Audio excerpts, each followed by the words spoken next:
Hello చూడండి, విజయవాడ రాజీవ్ నగర్. నిజంగా మనమున్న స్థలం మీద పైనుంచి వాటర్ వెళ్ళింది. ఎంత వాటర్ అంటే ఇంచుమించుగా ఇదిగో ఈ సోదరులు చెప్తున్నారన్నమాట. 7 అడుగులు వెళ్ళిందంట. ఆ అబ్బాయి 6 అడుగులు 5.5 అడుగులు ఉంటాడు.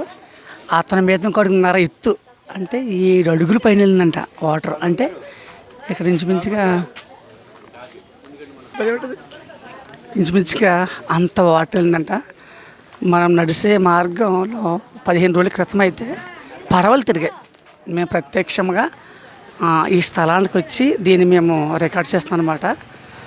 చూస్తున్నాం, మనం వీధులు చూస్తున్న వీధులు, ఈ వీధులన్నీ కూడా 15 రోజుల క్రితం అయితే ఇక్కడ పడవలు నడిచాయి అనమాట. ఇంచుమించుగా వాటర్కి చాలా ఇబ్బంది పడ్డ ప్రజలుగా మనం చూస్తున్నాం. ఇక్కడ చూడండి, రోజు మనం చూస్తున్నాం. ఇకైతే ఎండ కాసి రోడ్లు ఆరింది, కానీ ఇక్కడ పడవలు తిరిగాయి. ఇటువంటి పరిస్థితి రాకూడదని కోరుకుందాం. అలా చూడండి, ఇవన్నీ కూడా మనం చూస్తున్న రోడ్లు విజయవాడ రాజీవ్ నగర్. మనం చూస్తాం 15 రోజుల క్రితం భయంకర